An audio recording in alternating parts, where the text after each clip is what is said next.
네, 안녕하세요. 심플케어입니다. 저희 심플케어는 네이버 카페 장기요양 경영학과를 운영하고 있습니다. 아래 주소를 검색하시거나 네이버 카페에서 장기요양 경영학과를 검색 후 가입 승인 받으시면 필요한 정보나 자료를 얻으실 수 있습니다. 또한 저희는 장기요양 재무회계 예산 결산 보고 및 회계 입력 업무 대행을 진행하고 있고요. 장기요양 사업 관련 법, 제도, 노무, 세무, 회계 관련해서 무료 상담을 진행하고 있습니다. 아래 번호로 전화 주시거나 메시지 주시면 상담 받으실 수 있습니다.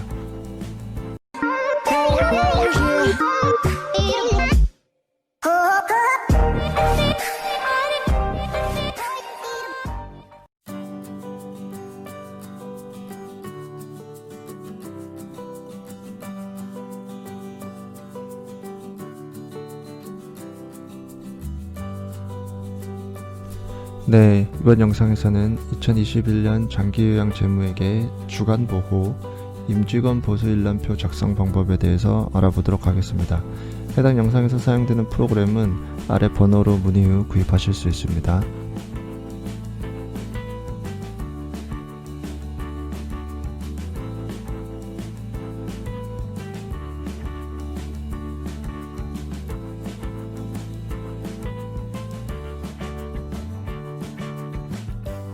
우리가 지난 두 번의 영상을 통해서 이제 세입 예산안 작성 방법에 대해서 알아봤고요. 그리고 세출 예산안 작성 방법에 대해서 알아봤는데요. 세출 예산안 작성 방법 중에서 우리가 이 인건비 관련된 항목들, 그러니까 급여, 수당, 일용작금, 퇴직금, 사회보험 부담금 이런 항목들은 지금 여기 보시면 노란색으로 되어 있지 않기 때문에 실제로 여기서 금액을 입력할 수가 없다 그랬죠. 그래서 이번 영상에서 임직원 보수일람표를 작성을 하면 이런 내용들이 자동으로 이제 입력이 될 거기 때문에 실제로 어떻게 임직원 보수일람표를 작성을 하고 이런 내용들이 어떻게 자동으로 계산이 되는지 한번 알아보도록 하겠습니다. 우선은 임직원 보수일람표를 작성하기 전에 인건비 비율이라는 것을 알아두셔야 되는데, 장기요양 기간 운영하시는 분들은 이제 인건비 비율을 준수해야 하죠. 서비스 유형에 따라서 비율은 다 다르지만 현재 우리는 주야간 보호를 하고 있기 때문에 주야간 보호의 2020년 인건비 비율은 48.1%입니다. 그리고 이 인건비 비율이라는 것은 여기 보시면 간호조무사 또는 간호사, 물리치료사, 작업치료사, 사회복지사, 요양보호사 이 네 직종에 대한 인건비만을 계산을 했을 때 48.1%가 돼야 된다는 겁니다. 여기도 보면 직접 종사자 직종이라고 해서 따로 또 표기가 되어 있죠. 그래서 그러면 이 48.1%라는 것은 어떻게 계산을 하냐면, 여기 보시면은 분모가 있고 분자가 있는데, 분모라는 것은 수입이고 분자라는 것은 지출입니다. 그래서 이 수입 총액 대비 지출 총액이 차지하는 비율이 몇 %냐를 계산하는 게 바로 이 인건비 비율입니다. 그래서 수입에 해당되는 부분은 이제 장기요양 급여 수입, 가산금 수입, 본인 부담금 수입, 장기근속 장려금 수입 총액이 이제 수입 총액이 되는 거고, 그리고 급여 직접비, 재수당 직접비, 퇴직금 및 퇴직적립금 직접비, 사회보험 부담금 직접비, 일용작금 직접비 총액이 이제 지출 총액이 되는 거죠. 여기서 말하는 직접비는 이런 종사자들에게 지급되는 돈일 때 바로 직접비로 이제 해당이 되는 겁니다. 그래서 그렇게 해서 1년간 발생하는 이런 수입의 총액과 1년간 발생하는 이런 지출의 총액을 비교했을 때 수입에서 차지하는 지출의 비율이 몇 %냐라고 하는 게 바로 인건비 지출 비율입니다. 그래서 주야간 보호는 2020년을 기준으로 해서 48.1% 이상을 준수해야 한다라는 겁니다. 근데 이런 인건비 비율이 지금 예산 짜는 상황에서 왜 중요하냐면, 여기 보시면 장기요양 기간 재무회계 규칙의 제4조에 보시면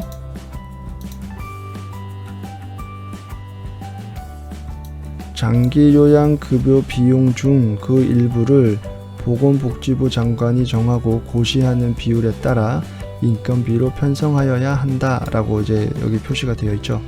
요 내용 때문에 우리는 예산을 짤 때도 인건비 비율을 준수해야 됩니다. 왜냐면 이제 이걸 시에다가 제출을 하면 이제 시 주무관은 이 인건비 비율이 맞는지 안 맞는지를 확인을 해서 맞다면 승인을 해줄 것이고, 만약에 맞지 않다면 이제 반려를 하게 될 것이기 때문에 이 비율을 맞추는 게 이제 굉장히 중요한 거죠.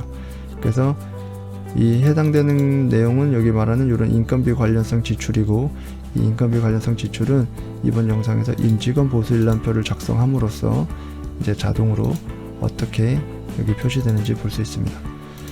우선은 마찬가지로 여기서 이제 연한색 노란색 부분만 이제 입력이 가능하고 그 외의 것들은 이제 입력할 수가 없습니다. 이 부분만 입력하십시오. 그래서 실제로 입력을 해보면 사업명 홍길동이고 직종 시설장이다. 그러면 시설장은 주야간 보호에서 아까 말한 직접 종사자가 아니죠. 그래서 여기 보면 간접비로 자동으로 뜨게 되고, 그리고 예를 들어서 또 사회복지사다. 사회복지사는 이제 직접비에 포함이 되죠. 직접비로 뜨고, 요양보호사다. 요양보호사도 이렇게 직접비로 뜨게 되는 거죠. 그리고 이제 이런 식으로 이제 직원의 이름과 직종을 자동으로 쭉 넣으면 여기 이제 직접비냐 간접비냐 이렇게 뜨게 될 겁니다. 그 다음에 이제 급여를 입력하는데, 급여는 여기서 중요한 점은 임직원 보수일람표를 작성할 때는 그러니까 인원수는 현재, 그러니까 12월에 현재에 있는 인원수를 기준으로 작성을 하시고, 그리고 급여는 이제 2020년도에 받을 것으로 예상되는 금액을 입력하셔야 됩니다.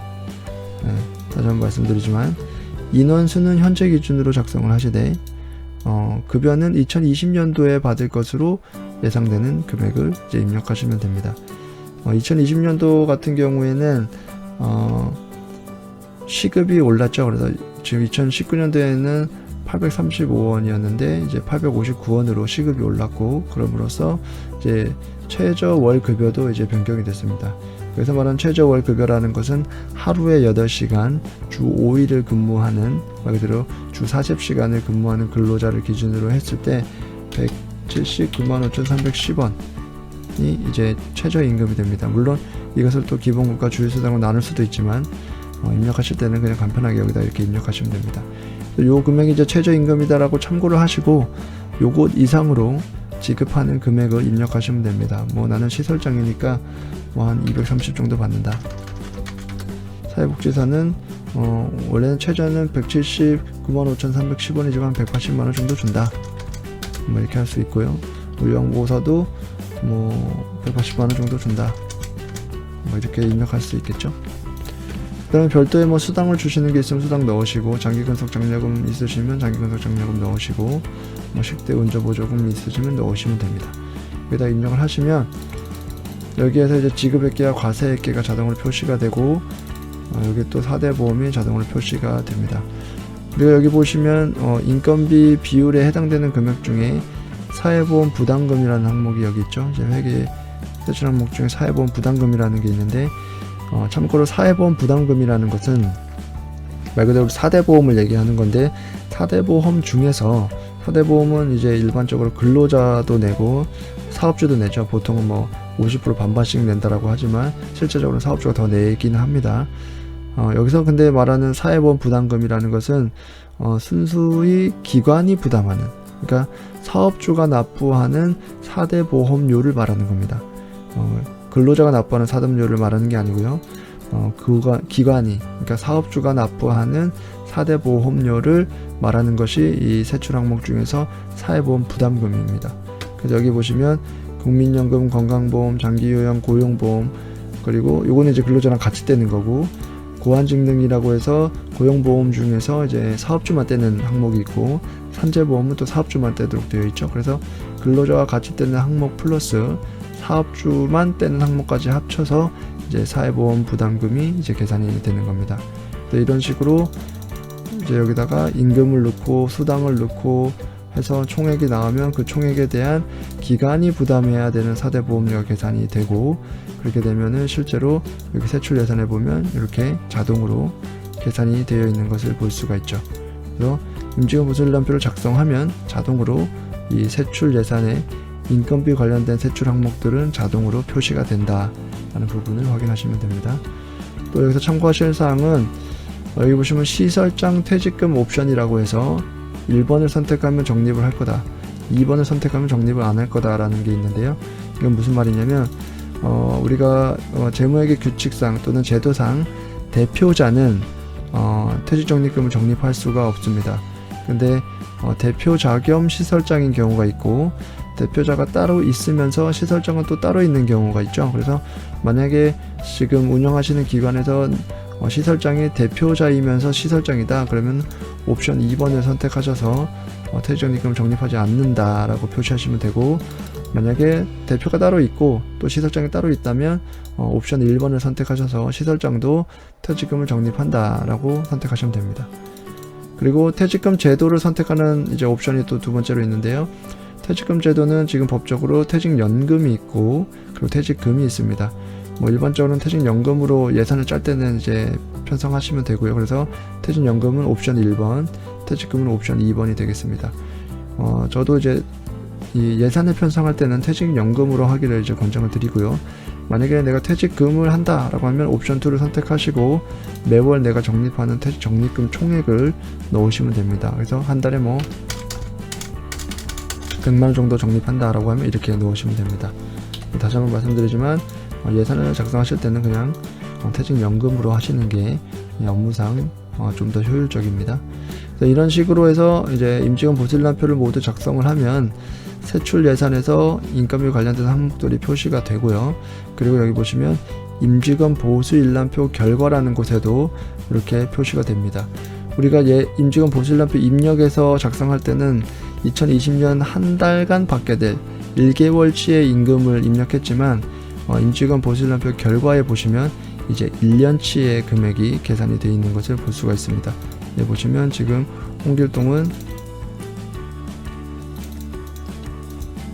한 달치가 이제 230만원인데 임직원 보수일람표에는 2,760만원으로 표시가 되어 있죠. 그리고 우리가 여기서 퇴직적립금 시설장을 적립할 거냐에 대한 여부에서 지금은 여기 시설장도 적립을 한다라는 옵션 1번으로 되어 있기 때문에 결과에는 여기 보면 시설장도 퇴직적립금 적립하는 걸로 되어 있지만, 만약에 이 옵션을 2번으로 바꾸게 되면 이제 시설장은 퇴직적립금 적립에서 금액이 빠지시는 것을 볼 수가 있습니다. 그래서 이런 식으로 이제 작성을 해서 볼 수가 있고요. 또 예산 총칙에 들어가시면 우리가 이제 세입도 작성했고 세출도 작성했기 때문에 예산 총칙에서 세입 총액과 세출 총액이 일치하는지를 확인을 해야 됩니다. 왜냐면은 예산을 작성할 때는 세입과 세출이 1원도 차이가 나면 안 되고 같아야 하기 때문이죠. 근데 여기 보시면 들어오는 돈 대비 세출이 더 많죠. 그래서 세출이 더 많아서 여기 보면 이 정도가 들어오는 돈이 더 많네요. 그렇죠. 세입이 더 많고 세출이 더 적죠. 그래서 이 정도가 금액이 쓸 돈이 남아 있다라는 겁니다. 그래서 사실은 지출을 더 해야 되는 거죠. 근데 우리가 실제로 여기다가는 금액을 입력을 하지 않았기 때문에 지금 돈이 이렇게 남아 있는 겁니다. 그래서 이 돈이 0원이 될 때까지 이 돈을 다 써야 됩니다. 또 반대로 세입이 적고 세출이 많은 경우에는 이제 마이너스로 표시가 되면 그만큼 세출을 늘리든지 세입을 늘리든지 세출을 줄이든지 해서 이 금액이 0원이 되도록 하셔야 됩니다. 그리고 참고사항으로서 이제 임직원 보수일람표를 작성하면 여기 보면 세출 예산의 인건비 비율이라고 해서 이렇게 자동으로 이제 계산이 되죠. 우리가 서두에 말씀드렸던 것처럼 주야간 보호센터는 48.1% 이상을 맞춰야 되는데 여기는 지금 17.73%라고 되어 있죠. 그것은 당연한 것이 지금 세입과 세출을 정확하게 입력을 하지 않았기 때문에 이렇게 비율이 나타나는데, 그럼 이제 이 비율을 48.1%로 맞춰야 되겠죠. 그러면 그 맞추는 방법을 한번 알아보겠습니다. 일단은 비율을 맞추려면 말 그대로 수입 총액 대비 지출 총액이 비율이 높아야 되는 건데 수입 총액 대비 지출 총액이 너무 적기 때문에 임직원 보수일람표에서 근로자를 더 입력하는 거죠. 뭐 이런 식으로 더 입력을 하는 겁니다. 이름이 다르다라고 가정하고 이렇게 더 입력하고, 그리고 급여도 더 입력을 하는 겁니다. 그러면 여기 한 70.95% 이건 너무 높죠. 그래서 그런 경우에는 좀 줄이고, 이게 다 요양보호사가 될 수도 있고요. 만약에 바꿔볼게요. 다 요양보호사다 이게. 또 뭐 간호조무사도 될 수도 있고요. 금액을 조금 줄일 수도 있고요. 그러면 그래도 68점, 여기는 48.1% 맞추면 되기 때문에 굳이 이렇게 비율을 높일 필요는 없습니다.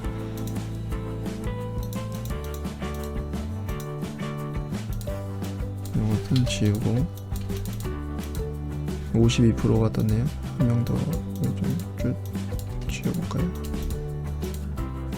44.34%면 이제 48.1%를 맞춰야 되는데 급여를 조금 올려볼게요. 사람을 한 명 더 넣는 게 낫겠네요.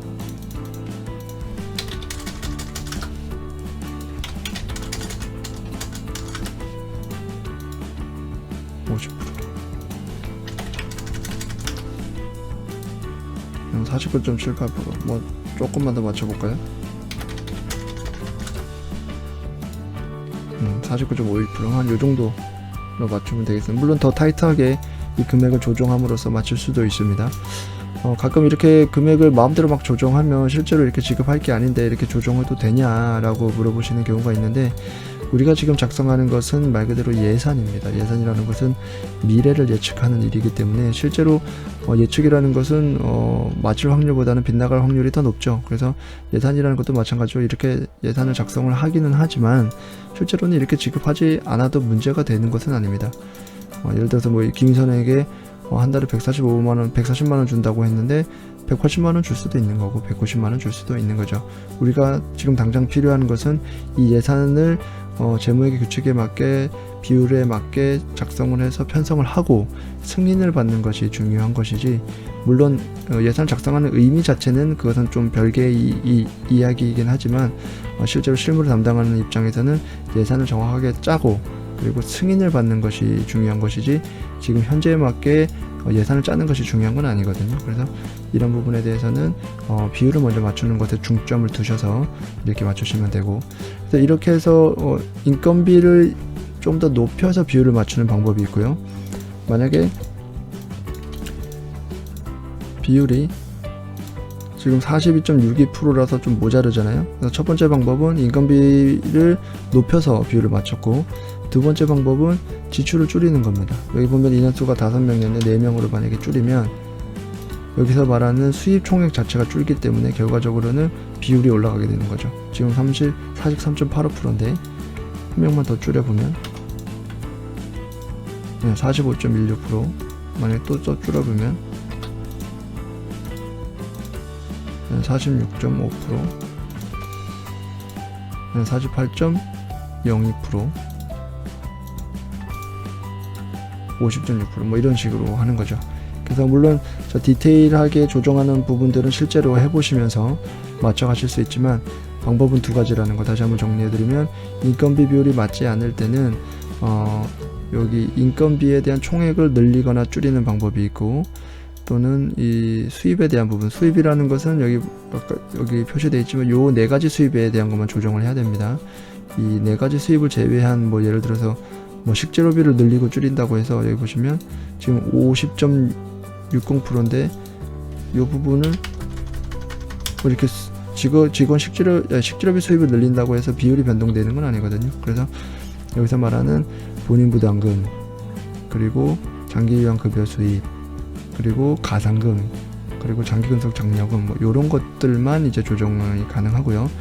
마찬가지로 임직원보수일람표에서도 직접비에 대한 것만 수정을 해야 됩니다. 뭐 간접비, 다시 한번 말씀드리죠. 여기 보면 50.60인데 간접비를 300만원을 올린다고 해도 비율이 올라가지는 않습니다. 그래서 여기 보시면 직접비에 해당되는 부분만 이 임금을 조정함으로써 임금비 비율을 맞춰 가시면 된다라는 것입니다. 그래서 이번 영상에서는 이렇게 해서 임직원 보수일람표 작성 방법에 대해서 알아봤고, 이렇게 해서 총 3개 영상을 통해서 주간보호의 2020년 예산 작성 방법에 대해서 알아봤습니다. 해당 영상을 참고하셔서 또 해당 프로그램을 이제 활용하셔서 예산을 잘 작성하시기를 바라겠습니다. 감사합니다. 영상이 유익하셨다면 구독과 좋아요 그리고 알람을 설정하시면 새로운 영상을 바로바로 받아보실 수 있습니다.